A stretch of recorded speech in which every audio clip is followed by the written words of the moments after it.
Hola, buenos días, buenas tardes y buenas noches. Sed bienvenidos y bienvenidas a esta nueva edición de NewsClick Cyber, el programa semanal que realizamos desde Madrid y que se sigue a través de medios de comunicación de todos los países de habla hispana. Desde el mar Mediterráneo hasta el Océano Pacífico, atravesamos el Atlántico para dar a conocer noticias, novedades, opiniones y traer algunos referentes de la tecnología de instituciones privadas y públicas o también del sistema educativo. Y queremos dar un abrazo a todos los seguidores que escuchan el programa a través de cualquier plataforma de podcast donde podéis acceder a todos los programas anteriores. Finalmente es justo dar las gracias a Cato Networks, a Kaspersky, a Cybertics, a Vivali y a Cyberguru que hacen posible cada semana este programa. Y hoy me siento muy bien acompañado en el programa. Está con nosotros don Óscar Monrió. ¿Qué tal? Muy bien, encantado de estar aquí otra vez con vosotros, Carlos. Gracias por invitarme. Además siempre vienes con una sonrisa impresionante. Es importante en la vida ir con una sonrisa siempre, por mal que vengan las cosas. Pero a ti te van bien, seguro. Sí, gracias. También tenemos a Ray Mills. Hola, Ray. También igual, como siempre es un placer poder colaborar. Y para nosotros es un placer que estés aquí con nosotros. También está Maribel Morales. Hola, ¿qué tal? Pues digo lo mismo, encantada de estar aquí, que hacía tiempo además que no venía. Y pues desde feliz. Antes del verano, ¿eh? Seguro, pues sí. Y también tenemos el placer de tener en el estudio a un invitado que hemos sido compañeros en el pasado, aunque no habíamos coincidido, pero hemos sido compañeros. Muy cierto, hemos sido compañeros. Enrique Mazá, que eres el CISO de Westinghouse España. Te agradezco que me presentes como CISO, soy responsable de ciberseguridad para España, líder de ciberseguridad para España. Bueno, lo he acortado a una palabra más corta, Sí. pero bueno. Finalmente estoy yo, Carlos Lillo, y os proponemos que nos acompañéis durante todo el concurso, que viene durando unos 55 minutos. Ya sabéis que al final hacemos un concurso con una pregunta fácil y sortearemos 2 licencias de antivirus de Kaspersky. Bueno, Ray, ¿qué tenemos en el programa de hoy? Pues empezaremos con algunas noticias de tecnología, pasaremos a una ciberpíldora donde Óscar nos hablará del concepto del data caos. Nunca mejor dicho. Luego un monográfico acerca de la gestión de incidentes de ciberseguridad, una tecnología curiosa, el CISO como comunicador y terminaremos con la entrevista a Enrique, el CISO de Westinghouse España. Ya hemos dicho que no es CISO, pero bueno, es muy largo. Westinghouse España. Bueno, pero antes de empezar, Carlos, me gustaría recordar que martes 16 de septiembre es el Día Mundial del Teletrabajo, una tendencia que sigue en auge en 2025. Y es que antes de la pandemia era un fenómeno minoritario, con alrededor de 1,64 millones de teletrabajadores. Tras este hecho, se alcanzó un máximo histórico de 3,55 millones en el segundo trimestre de 2020. Y creciendo hasta el día de hoy, aunque hay corrientes hay que intentan volver a corrales, pero bueno, el caso es que es una tendencia que es imparable. Bueno, pues vamos a ver esas noticias de tecnología, las que nos han parecido más interesantes en esta semana.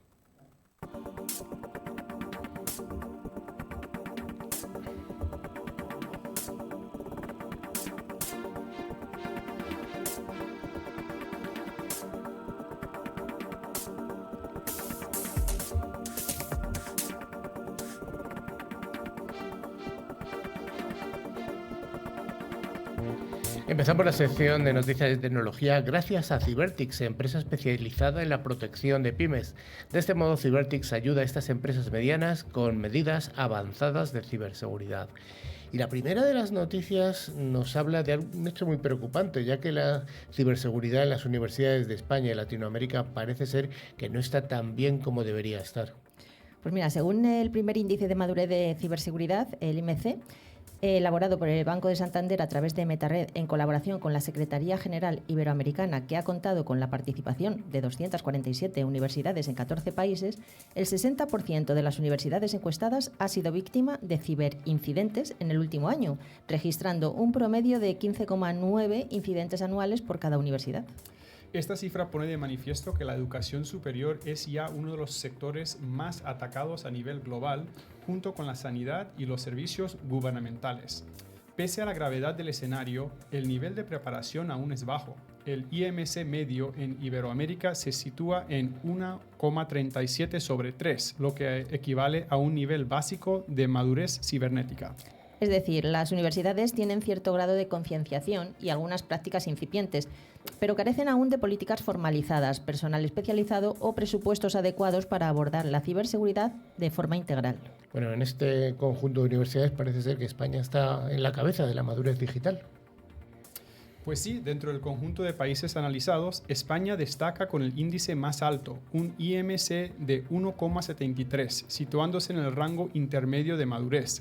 Le siguen Colombia con 1,62 y Chile con 1,47. Este liderazgo se refleja, entre otros factores, en una mayor proporción de universidades con estrategias institucionales formalizadas, políticas de seguridad bien definidas y procedimientos estandarizados de protección y respuesta. Por el contrario, países como Ecuador con el 0,99, Argentina con 1,06 o México con 1,27 presentan niveles inferiores al promedio iberoamericano, con una notable escasez de recursos humanos y financieros para hacer frente a los riesgos digitales. Dos de las brechas más preocupantes detectadas por el estudio son la falta de estrategias institucionales y de presupuesto específico. El 53% de las universidades no dispone de una hoja de ruta clara en materia de ciberseguridad, lo que limita su capacidad de respuesta ante incidentes críticos. Además, solo el 4,1% cuenta con un presupuesto de ciberseguridad diferenciado del área de tecnologías de la información. Bueno, parece ser que los recursos humanos es un cuello de botella común. Pues es que el factor humano es uno de los ejes centrales del IMC de 2024. Según el informe, las universidades que cuentan con equipos específicos de ciberseguridad, aunque sean de apenas 1 o 2 personas, obtienen niveles de madurez hasta el doble de altos que aquellas sin personal dedicado. Aún así, la creación y retención de estos perfiles se enfrenta a serios obstáculos. El 57% de las instituciones reconoce tener dificultades para contratar expertos por razones salariales y el 55% señala la escasez de profesionales cualificados como otro problema grave. Un 37% de las universidades ha perdido personal especializado en el último año, principalmente por la alta rotación laboral, los bajos salarios y la falta de proyectos técnicos motivadores. Estos datos demuestran que la ciberseguridad no solo requiere tecnología y procesos, sino también talento, y que es urgente mejorar las condiciones para atraer y retener estos perfiles en el sector universitario. Ray, luego nos vas a hablar un poco de la gestión de incidentes, que es uno de los problemas que se adolecen en el sector universitario. Exactamente, es para todos los sectores, pero especialmente en el universitario. Uh-huh. La siguiente noticia nos habla de que Samsung ha lanzado sus actualizaciones de seguridad mensuales para Android y además incluye una solución para una vulnerabilidad de seguridad que ha sido explotada en ataques de día cero. La vulnerabilidad con una alta puntuación CVSS de 8,8 se refiere a una escritura fuera de los límites que podría resultar en la ejecución de código arbitrario. El problema de la calificación crítica, según el gigante de la electrónica de Corea del Sur, afecta a las versiones 13, 14, 15 y 16 de Android. La vulnerabilidad fue revelada de forma privada a la empresa el 13 de agosto de 2025. Samsung no compartió ningún detalle sobre cómo se está explotando la vulnerabilidad en los ataques y quién puede estar detrás de estos esfuerzos. Sin embargo, reconoció que un exploit para este tema ha existido en la naturaleza. Bueno, es habitual que las vulnerabilidades salgan unas semanas antes de que salga la información. Mientras que no haya exploit, la cosa no va demasiado mal. La siguiente noticia nos habla de dentro del conflicto de Asia. Bueno, hay una colección de ciberataques chinos contra Filipinas, Maribel. Pues un grupo de amenazas persistentes avanzadas, APT, de China, se ha atribuido al compromiso de una empresa militar con sede en Filipinas que utiliza un marco de malware sin archivos previamente no documentado, llamado Extreme.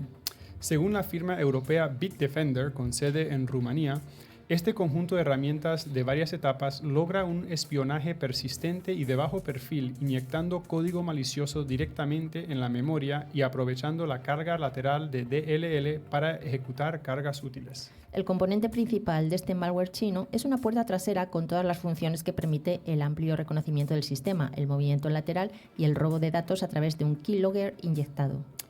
La puntación a Filipinas es una especie de patrón recurrente para los grupos de hackers patrocinados por el Estado chino, particularmente a la luz de las tensiones geopolíticas alimentadas por las disputas territoriales en el mar de China Meridional entre China, Vietnam, Filipinas, Taiwán, Malasia y Brunei. Bueno, una prueba más de que la ciberseguridad se ve afectada por los conflictos geopolíticos. Y vamos con la última de las noticias, que tiene que ver también de nuevas vulnerabilidades, en este caso sobre Microsoft. Pues Microsoft informó que de estas 80 vulnerabilidades, 8 están catalogadas como críticas y las 72 restantes como importantes. Hasta ahora, ninguna de las fallas corregidas ha sido explotada aún, o al menos no se conoce si ha ocurrido. En cuanto al tipo de vulnerabilidades, un elevado número son de elevación de privilegios, 38 de las 80, seguida de 22 que permiten ejecución remota de código, 14 por divulgación de información y 3 causan denegación de servicio. Bueno, vamos a ver algunas de estas vulnerabilidades destacadas, Ray. Una de las más relevantes es CVE 2025-55234, calificada como Privilege Escalation, escalado de privilegios, y con un puntaje CVSS de 8.8. Permite que, dependiendo de la configuración, un atacante realice ataques tipo relay para escalar privilegios. Otra muy crítica, la CVE 2025-54914, un fallo en Azure Networking que alcanza CVSS 10.0. Afecta a infraestructura en la nube, permitiendo potencialmente escalación de privilegios. Microsoft señala que no requiere acción directa del usuario final, ya que es un problema en su entorno cloud. Bueno, ¿cuál es la importancia para las empresas y para los usuarios? Pues esas vulnerabilidades afectan tanto a entornos corporativos como a servicios en la nube, lo que implica riesgo para compañías que dependen de Azure o infraestructuras Windows críticas, que son casi todas las compañías. En España y Latinoamérica, muchas organizaciones tienen servidores SMV expuestos o utilizan tecnologías basadas en NTLM y BitLocker para proteger datos sensibles, lo que hace que estas fallas sean relevantes localmente.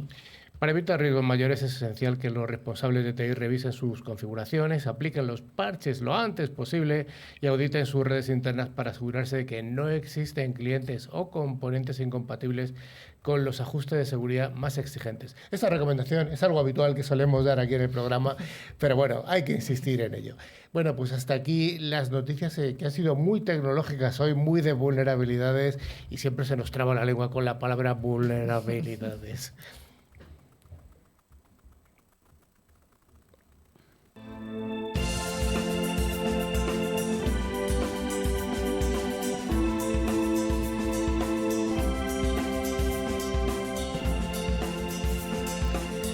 Cada semana nuestra ciberpíldora está patrocinada por Cato Networks, fabricante líder en soluciones SaaS que aunan seguridad y ciberseguridad en una misma plataforma cloud. En pocos años, Cato Networks se ha convertido en líder mundial en SaaS con su red privada segura. Y vamos a ver, hoy tenemos aquí a nuestro colaborador, Óscar, el hombre de la sonrisa, un experto en transformación digital y liderazgo, además, en la época de los datos y de la inteligencia artificial. Nos vamos a tratar un tema que él ha llamado Data Chaos, y como las organizaciones pueden pasar de esta confusión a una columna vertebral de datos estratégica, bueno, pues vamos a ver un poco cómo el futuro depara todo este Data Chaos. ¿Qué es esto, Bueno, Óscar? Bueno, aquí estamos, Carlos. Lo primero, sé que me quieres mucho, más que experto, apasionado, ¿vale? Los cambios tecnológicos. Bueno, es un tema que me apasiona, ¿no? Porque yo creo que cada vez veo más empresas, ¿no?, que invierten muchísimo dinero en datos o en plataformas de datos, y aún así seguimos basando muchas de las decisiones que tomamos en Excel básico, sobre todo en consejos, en comité directivos, ¿no? Es más fácil también ver el Excel, todo el mundo está acostumbrado a ver esa tablita y ya está, Sí. rojo, verde y amarillo. Sí, es verdad, ¿no? Al final es un tema de lo que se acostumbra en una empresa, ¿no? Pero al final un Excel no deja de ser una información desagregada muchas veces, ¿no? Y es el tema que yo creo que tenemos que tratar, ¿no? También creo que muchas veces todos los problemas y el tema del data chaos no es un tema, comentábamos, tan relativo a la tecnología, ¿no?, y sí a la estrategia de la entidad y a la cultura, ¿no?, que es muy importante, como ahora veremos, para todo esto. Esto es realmente importante, pero si quieres empezamos por la raíz. ¿Qué es este Data Chaos? ¿De qué hablas y cómo se manifiesta en el día a día en una empresa? Bueno, el Data Chaos fue una idea que se me ocurrió un día, ¿no? Y me animé a escribir unos artículos en LinkedIn muy orientados de qué entendía por Data Chaos, ¿no?, y qué problema veo en las organizaciones que cada vez se está agudizando más, ¿no? Nos bombardean todo el día con información de la IA, del no sé qué, pero muchas veces perdemos de vista temas muy, muy básicos, ¿no? Habrás escuchado muchas veces el garbage in, garbage out, ¿no? Que dice, no, es que la información no está bien. Bueno, yo es que no estoy de acuerdo con eso, porque si la información está bien, no está bien, me da igual con IA que sin IA. No está bien, joder, pues aunque no tengas IA no va a estar bien, ¿no? Que es un tema que me hace mucha gracia, ¿no? Pero sí es verdad que las compañías hay una realidad palpante, ¿no? Cada vez hay más volumen de información, cada vez se depende más de los datos. Entonces, si una compañía ha nacido con un sistema que le valía para tratar una fuente de información única, pues vamos a modelos muy desagregados donde los volúmenes de datos son más grandes, ¿no? Entonces, ¿qué está pasando? Pues que cada vez nadie tiene idea dónde está la información, ¿no? Hay una información única, está distribuida en 300 carpetas de red, no se securiza nada, es muy complejo de administrar y, bueno, al final es como si vas por hacer un símil con un coche con limpiaparabrisas empañado, ¿no? No sabes muy bien dónde estás y lo que es más fuerte, ¿no? La regulación del dato cada vez es más fuerte y la credibilidad del dato lo pierdes en la compañía, ¿no? Sí, todas estas regulaciones tipo GDPR o DORA, pues seguro que dispara los costos de duplicación y la complejidad de arquitectura además.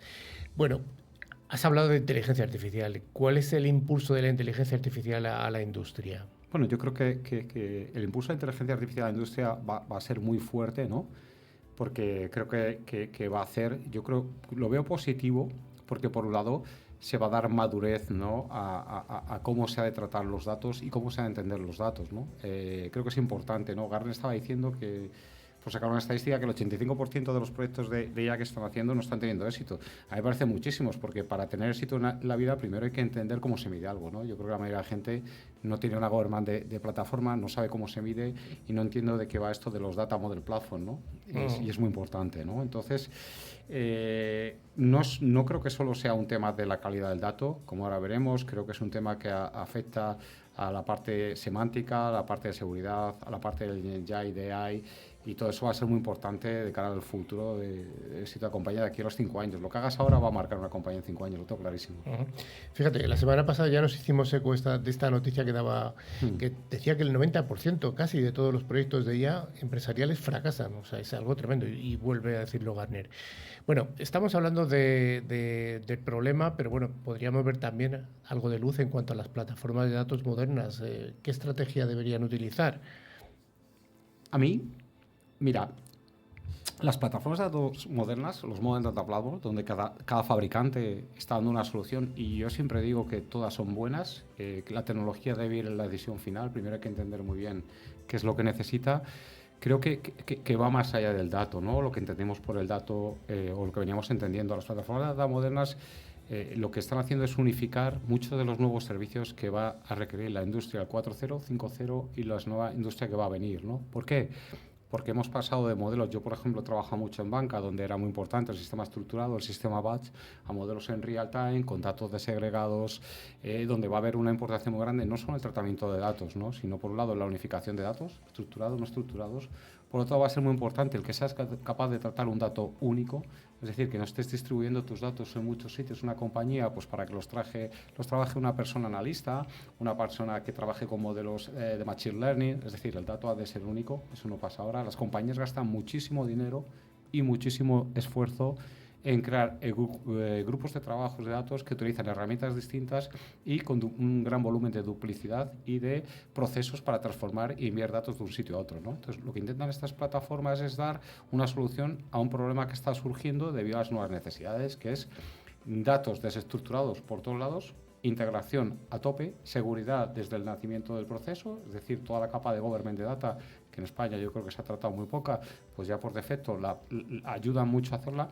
Y luego hay algo que yo creo que es muy importante, estamos volviendo atrás, que es que estamos volviendo, yo creo, mucho al símil de los storage procedures, acordáis, antiguos de base de datos, pero vamos a volver al modelo de semántico y de gramático con la IA, es decir, los fabricantes de hyperscaler cada vez están integrando más el procesamiento inteligente de los modelos de datos para los agentes. Y mucha gente se cree que tú vas a tener el tie-in, vas a estar atado a un hyperscaler por el almacenamiento, y el almacenamiento ya es en estándar abiertos, ¿no? Tienes el Delta, tienes el Parquet, tienes Iceberg, pero verdaderamente vas a estar atado por el procesamiento de la inteligencia artificial.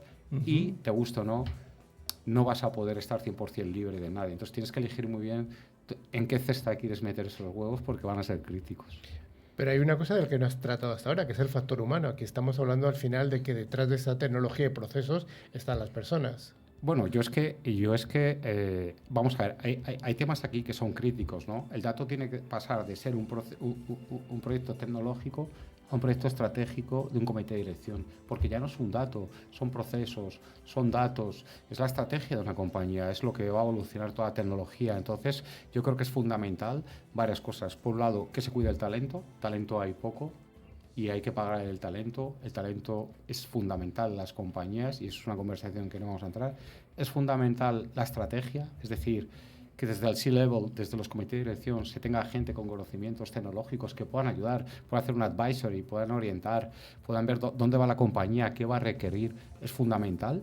Y luego, lo último siempre es la tecnología. Tú puedes tener un Ferrari y un mono conduciendo o puedes tener un Volkswagen y un tío con sentido común. Y eso es muy importante, ¿no? Oye, ¿qué me cuentas un poco de esta tendencia que hay del pago por uso? ¿Cómo la ves tú? Pues yo creo que el pago por uso, y eso es algo que está muy bien que me lo preguntes, Carlos, porque según el tipo de fabricante y según el tipo de solución, pues tienes un modelo de gastos fijos y un modelo de pago por uso, ¿no?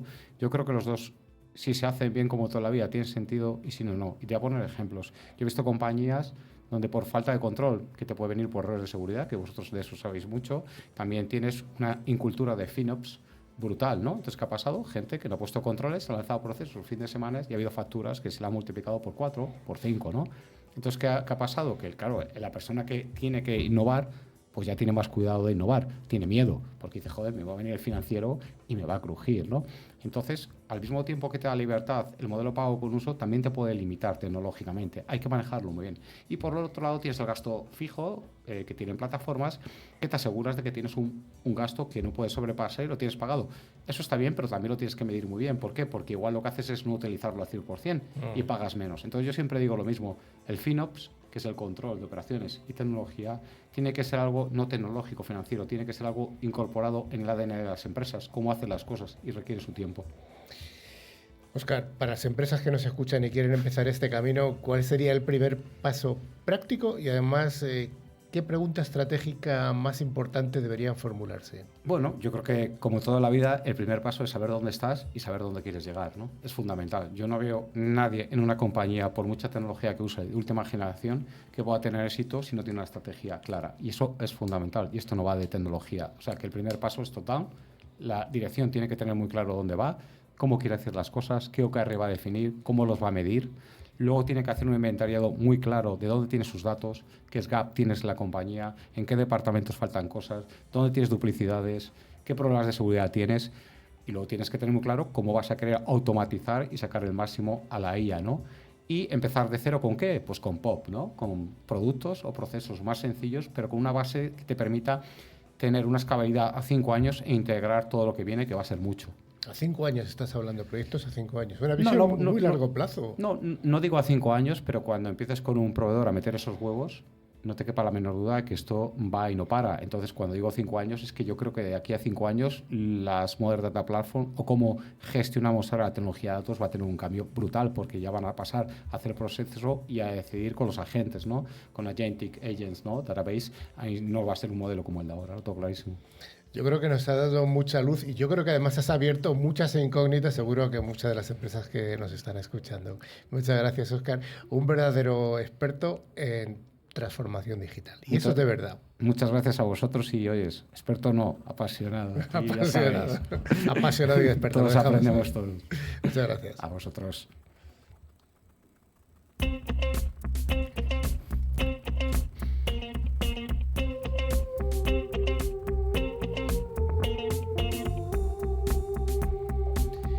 Una vez más os ofrecemos nuestro monográfico semanal de la mano de Cyberbulú, fabricante europeo que se focaliza en la protección del eslabón más débil de cualquier infraestructura de seguridad. La concienciación de los recursos humanos es el objetivo que cubre Cyberbulú con su amplio abanico de soluciones. Volvemos al factor humano, siempre el factor humano. Siempre. Un enfoque de resiliencia es una pieza fundamental en las estrategias de ciberseguridad. Ya no es un tema novedoso y es una de las áreas que ha recibido mucho enfoque últimamente y son los procesos que engloban todo el proceso y las distintas tareas retos y consideraciones a la hora de responder efectivamente a una crisis de ciberseguridad. Estamos hablando de la gestión de las incidencias de ciber, porque hay una cosa segura, bueno, hay varias cosas seguras, los impuestos, la muerte y que va a ocurrir un incidente de ciberseguridad. Por supuesto, y cuando ocurre, lo clave es cómo vamos a responder. Hemos hablado anteriormente en este programa de esa hoja de ruta, la preparación, los productos, los procesos, el conocimiento, son varios factores que entran. Pero bueno, por dar un contexto, ¿qué ocurre dentro del entorno europeo? Pues este año la Comisión Europea recomendó la implementación de un Cyber Blueprint que tiene como objetivo permitir a los agentes pertinentes de la Unión, es decir, entidades individuales y redes de entidades a escala de la Unión, comprender cómo interactuar y hacer el mejor uso posible de los mecanismos disponibles a lo largo de todo el ciclo de vida de la gestión de crisis. Bueno, ¿qué se propone la Unión Europea? El objetivo es definir qué es una cibercrisis, porque tenemos ciberincidencias sin terminar, pero tenemos que definir cuándo una incidencia se convierte en una crisis. ¿Cómo podemos definir eso? Y que eso desencadena un mecanismo de cibercrisis a escala de la Unión. Explica el uso de los mecanismos disponibles como el mecanismo de emergencia en ciberseguridad, incluida la Reserva de Ciberseguridad de la Unión Europea, para preparar cómo gestionar, responder y recuperarse de una crisis derivada de un incidente de ciberseguridad a gran escala. Estamos hablando de una escala de multipaíses, con lo cual habrá alguna iniciativa que esté conjuntada con otras organizaciones. Pues sí, además pretende fomentar una cooperación más estructurada entre los agentes civiles y militares, incluida la cooperación con la Organización del Tratado del Atlántico Norte o OTAN, dado que un ciberincidente a gran escala que afecte a la infraestructura civil de la Unión de la que dependen los militares también puede activar los mecanismos de la respuesta de la OTAN. Sin duda alguna, ahora mismo estamos en pleno conflicto de Rusia contra los países limítrofes y esto está afectando. ¿A quién aplicaría, Ray? Aunque esta iniciativa tiene un enfoque amplio a nivel corporativo, los retos que busca solventar aplican a nivel individual para organizaciones de todo sector. A nivel global, aunque 96% de las organizaciones tienen un plan de respuesta a ciberincidencias, solo el 50% participan en ejercicios tabletop de simulación y preparación que involucran todos los equipos que tomarían parte en un escenario real. Pero, Ray, los incidentes de ciber no solo afectan a la tecnología, eso está claro. Por supuesto, una incidencia ciber puede involucrar departamentos que van mucho más allá de ciber, porque el mundo digital controla todo lo que hacemos hoy en día. Y entonces, más allá de ciber y operaciones, llegamos a incluir legal, lo que son operaciones, relaciones públicas, si es una compañía grande con un impacto sobre el mercado, y otras. Si tomamos en cuenta de que 71% de las organizaciones sufre una incidencia que afecta a operaciones corporativas por lo menos una vez al año, eso significa que hay varias organizaciones que se ven afectados de forma anual por incidencias sin preparación y prácticas suficientes para todos los equipos involucrados. ¿Qué tipo de retos afrontan estas empresas? Un reporte reciente reveló que solo 10% de organizaciones reportaron no tener retos significativos que impiden una respuesta eficaz ante una cibercrisis. Uno de los retos más comunes es el uso de distintas plataformas de comunicación entre equipos y la falta de métodos de comunicación confiable y auditable, que es muy importante durante una crisis, dejando que WhatsApp, que es la peor pesadilla de cualquier auditor, se convierte en el método de comunicación más común tanto a nivel interno como externo, con esos partners, los auditores, las agencias. Claro, porque cuando ocurre una crisis de estas importantes, ¿qué canales de comunicación utilizamos? ¿Utilizamos WhatsApp para comunicar a nuestros proveedores que estamos inmersos en una crisis y solucionándolo? Parecen retos realmente importantes. Sí, y otra de las limitaciones incluye una falta de claridad en cuanto a roles y responsabilidades durante una crisis, que esto puede abordar varias jornadas. ¿Quién está responsable para la primera jornada, segunda jornada? A veces no tenemos todo el personal disponible, pero los que estamos tenemos que hacer lo que podamos. Hay limitaciones, demasiadas herramientas involucradas. Entonces, ¿cuál es la herramienta relevante para esta fase específica?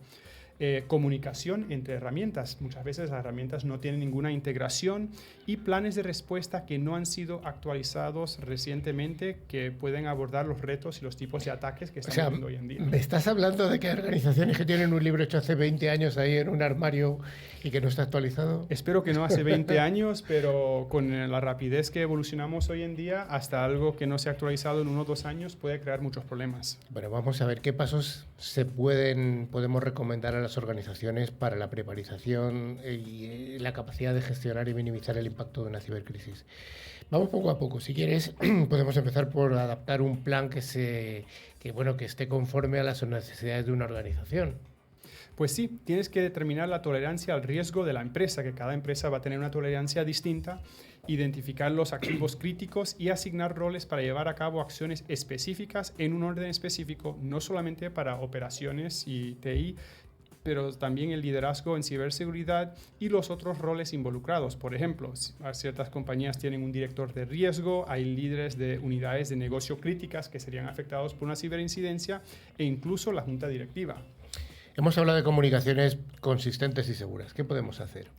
Bueno, para mejorar el rendimiento de la respuesta ante cibercrisis es necesario contar con herramientas fuera de banda y que no dependen de la disponibilidad de equipos corporativos, porque si es un ransomware, por ejemplo, si no tenemos disponibilidad a Microsoft, ¿cómo nos comunicamos?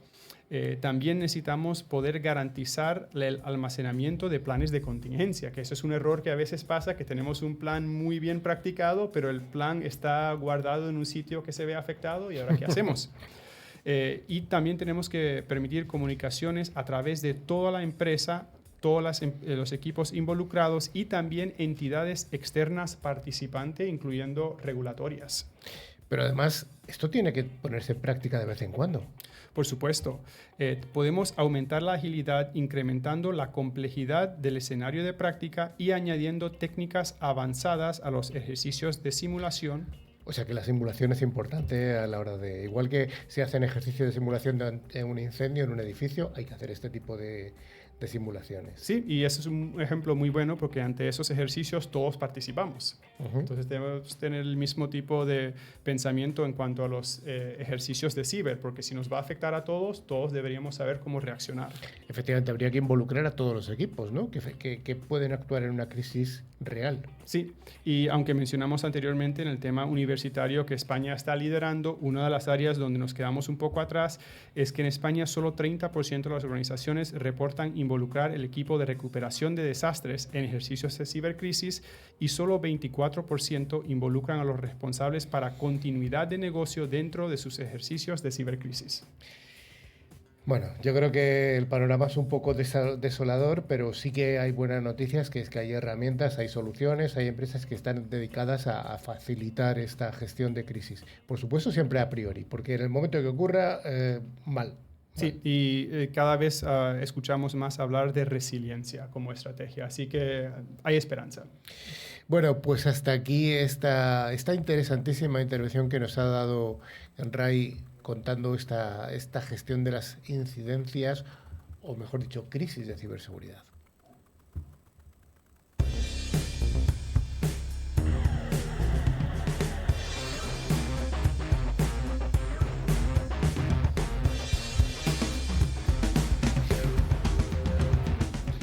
Vivali aspira a convertirse en el distribuidor de referencia del mercado de soluciones avanzadas gracias a una amplia gama de tecnologías que se ofrecen en modelos on-premise o como servicio, una organización altamente especializada y un extenso conjunto de servicios a disposición de los players del sector. Vivali combina la experiencia de una multinacional con la agilidad, el conocimiento del mercado local para atender de manera eficiente y personalizada a sus partners. Y hoy dentro de esta sección que le llamamos Tecnología Curiosa, vamos a hablar del CISO comunicador. Es un tema vital que a veces no se menciona lo suficiente cuando hablamos de ciberseguridad. La comunicación entre los responsables de seguridad, los CISOs, o con la palabra que se identifiquen, y los consejos de administración, los directivos, los que toman decisiones estratégicas, porque muchas veces la tecnología está clara, el riesgo está claro, pero llega el momento de explicar el qué, por qué y el cuánto cuesta, y aquí es cuando chocan los lenguajes. Exacto, y justo el artículo que hemos leído de The Hacker News, Cracking the Boardroom Code, aborda eso. ¿Cómo ayudar a los CISOs a hablar el idioma del negocio? ¿Y cuál es el problema, Maribel?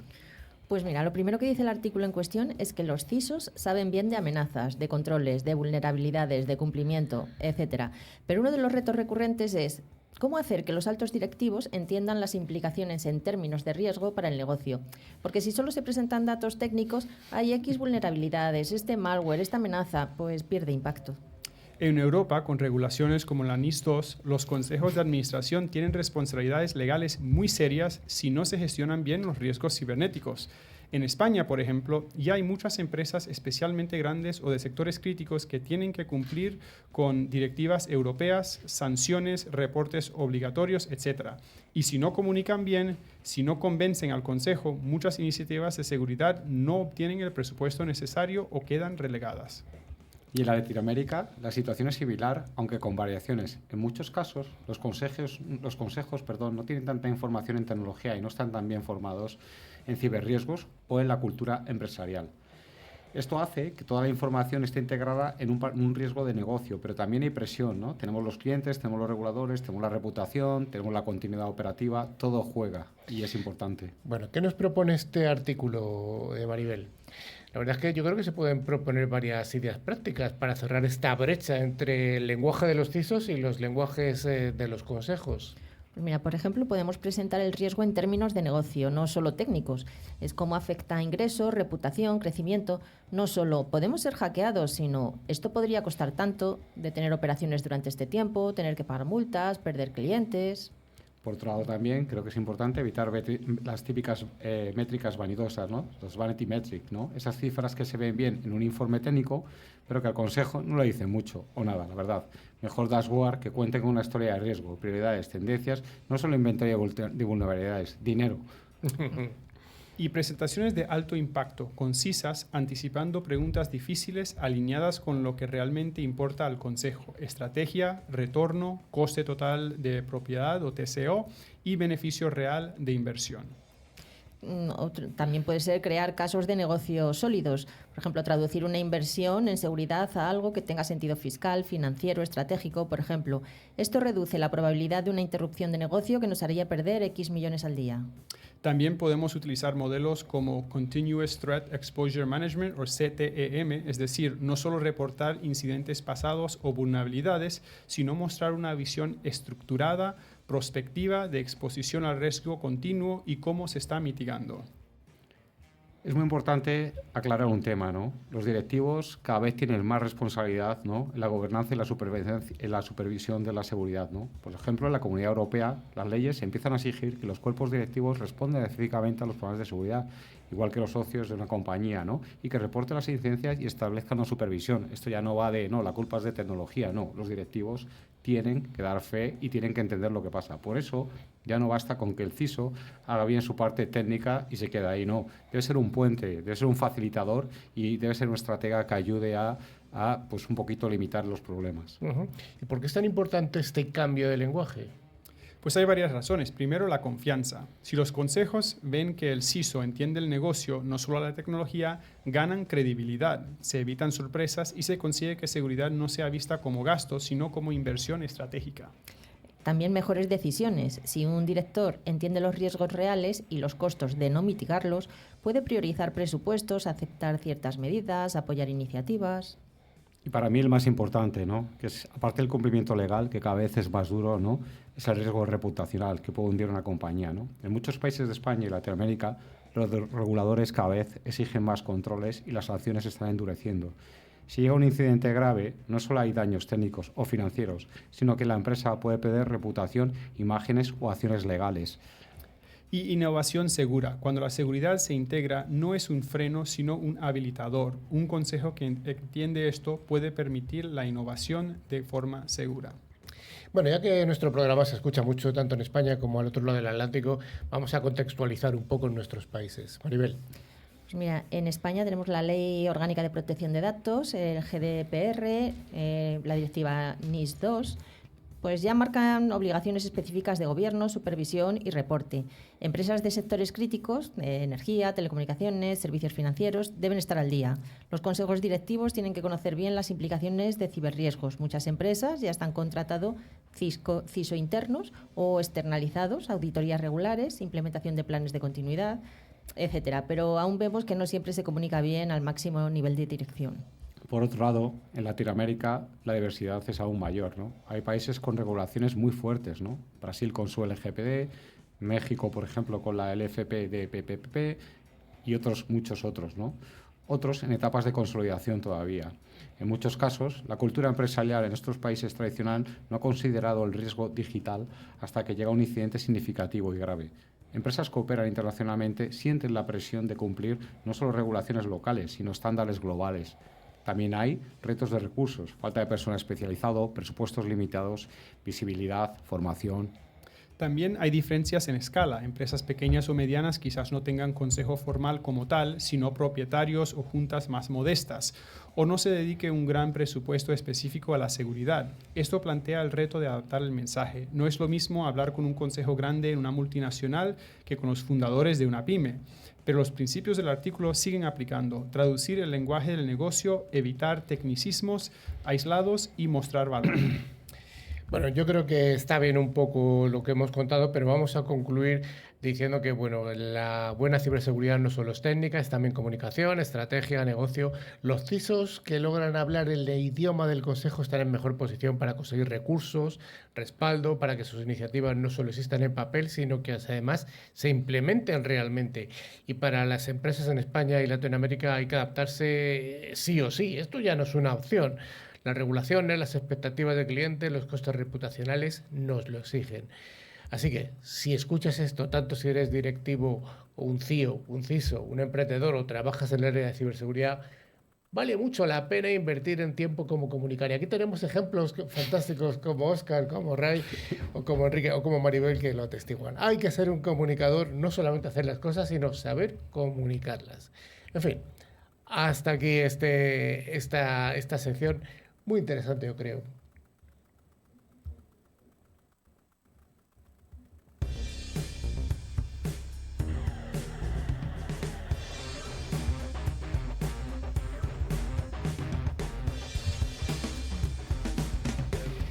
Como decíamos al principio del programa, tenemos aquí en el estudio a Enrique Maza, que es el líder de ciberseguridad de Westinghouse, España. Así es. Lo hemos dicho bien ahora, ¿no? Ahora lo hemos dicho muy bien. Ahora lo hemos dicho muy bien. Bueno, ¿qué es esto de Westinghouse?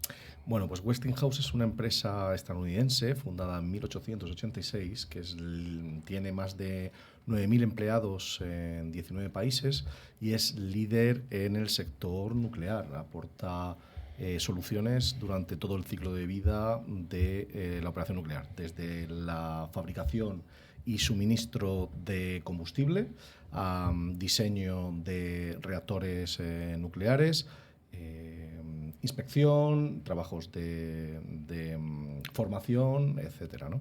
Uh-huh. Sí, porque estamos hablando de un sector que en España hay 5 centrales nucleares activas, 7 reactores.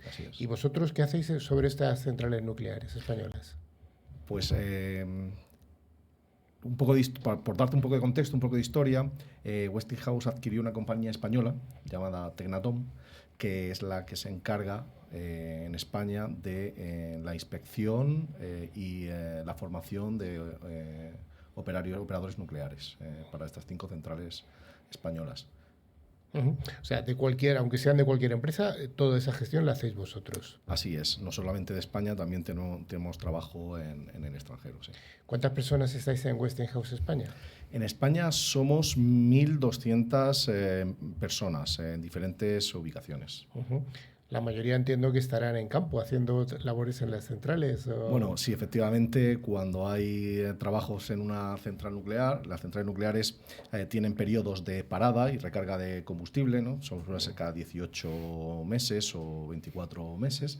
Es cuando el grosso de los empleados pues tienen que ir a estos clientes, a estas centrales nucleares, a hacer esos diferentes trabajos de Porque el combustible no es llenar el depósito y ya. Es un poco más complicado que llenar el depósito de tu coche, sí. Sí, no, debe tener algún tipo de proceso más complicado. Sí. Y aquí es donde entráis vosotros, la gente de ciberseguridad, ¿no? Tenéis que proteger, dar una protección razonable y segura, porque las centrales nucleares, yo siempre he oído que son el elemento más seguro de la Tierra. Lo son. O sea, los procedimientos en el sector nuclear, como te puedes imaginar, son muy estrictos y, por consiguiente, hemos heredado parte de esa cultura, ¿no? Del procedimiento muy, muy estricto. Durante una parada movilizamos en torno a 200 personas, 200 empleados en la central nuclear. Físicamente allí. Físicamente allí. Entonces, tenemos que dotar de infraestructura tecnológica a esa parada. La parada normalmente dura aproximadamente un mes o mes y medio, dependiendo del tamaño de la central. Y en ese trabajo pues, hay que securizar conexiones, túneles VPN, servidores físicos, servidores de impresión, servidores de domain controllers, etc. Entonces, es como montar una oficina en el cliente, en la instalación del cliente, en muy poco tiempo. Y solo para un mes. Y al mes te la llevas a otro lado. Y al mes, efectivamente, vuelve con nosotros el material. Bueno, es una peculiaridad del sector atómico realmente interesante. Has contado que Westinghouse, compañía norteamericana, compró Tecnatom hace algunos meses. ¿Ha habido alguna particularidad o, sobre todo, dificultad en esta adquisición en cuanto a la tecnología, por supuesto? Sí, por supuesto, como toda adquisición, ¿no? Al final hay un gran objetivo, el reto de integrar tecnología, ¿no? De 1.200 empleados. Hay el gran proyecto para integrar los sistemas, tanto la infraestructura como las aplicaciones, para pues, apoyar las aplicaciones integradas y estandarizar la tecnología, ¿no? Sobre todo asegurar la conectividad y la funcionalidad en todos los departamentos. Bueno, sí, cualquier adquisición realmente es importante, pero en este caso, bueno, pues tiene la relevancia de ser un sector muy especial. Óscar, creo que quiere hacerte alguna puntualización. Óscar, tú que has trabajado en el sector energético, ¿realmente veis al sector atómico nuclear como algo distinto por su particularidad? Bueno, yo creo que yo he trabajado en el sector energético. Sabéis que en el sector energético tienes tres partes: la generación, la distribución y la comercialización, más en la comercialización.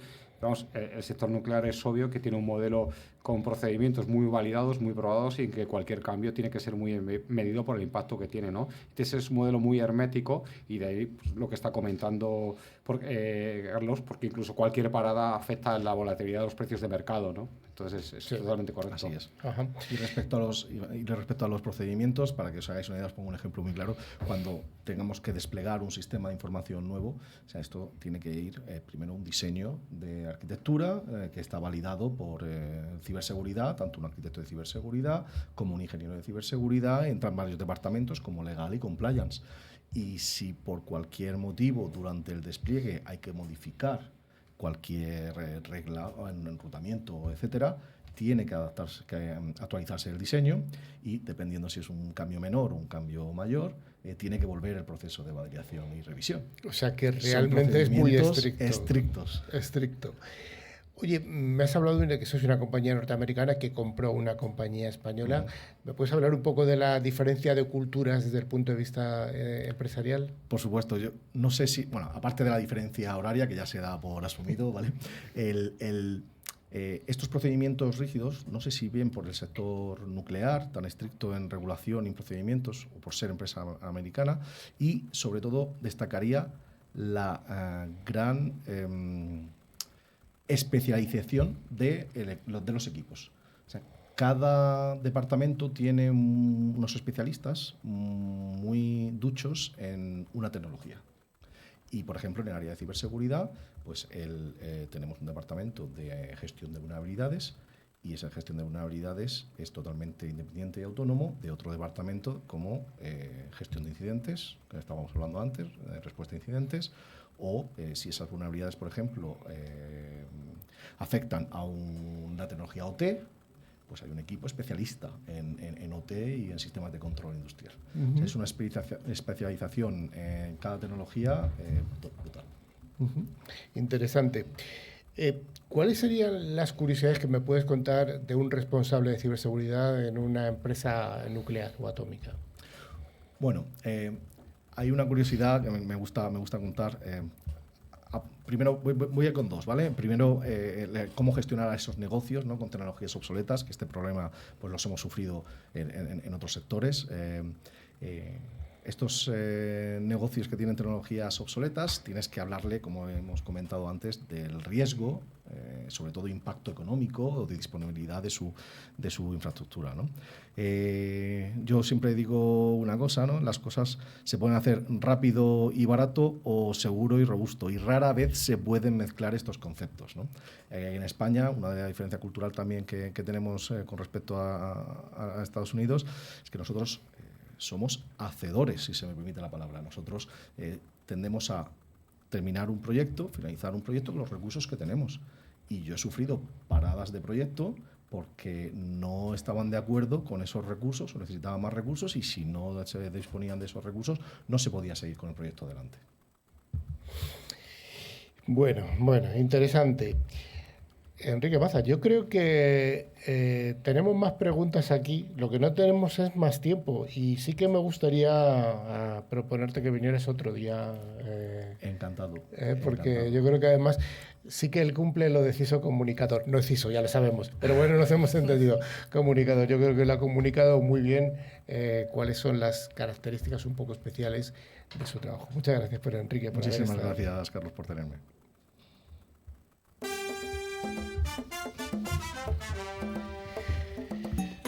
Pues ya sé que sí, llegamos al final del programa, donde hacemos el sorteo semanal de 2 licencias anuales de Kaspersky, un antivirus de calidad profesional.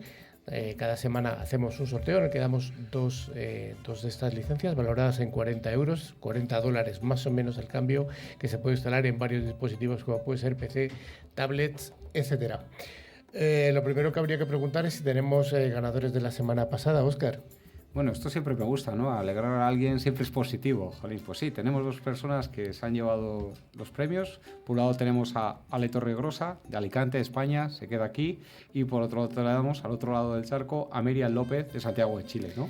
Cada uno de ellos recibirá el email, mirar la carpeta spam, que espero que no entre, porque ahí tenéis la información. Bueno.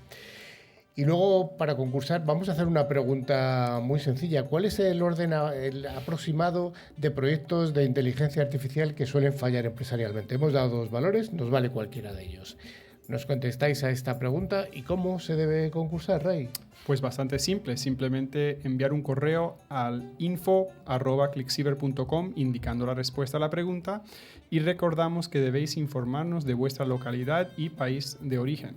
Y mucha suerte. Mucha suerte, que luego Oscar de premios. La semana que viene te va a tocar darlos a ti también, ¿eh? Siempre. Bueno, pues ya sí que sí, estamos llegando al final de esta edición, que estamos hablando del programa número 2 de la temporada 15. Así que nos vamos a despedir. Pero antes hay que recordar que los programas anteriores los tenéis en todas las plataformas de podcast. Solo hay que buscar la palabra clave ClickCiber. Además, también recomendamos visitar nuestra web clickciber.com. Pues sí que sí. Óscar, hasta la semana que viene. Un placer, aquí nos veremos. A Ray, hasta que vuelvas, porque la semana que viene tú no estás. Maribel, tú tampoco estás. Tampoco. Habrá otro. Y muchas gracias por haber estado con nosotros, Enrique. Un placer, muchas gracias por invitarme. Hasta la semana que viene. Adiós.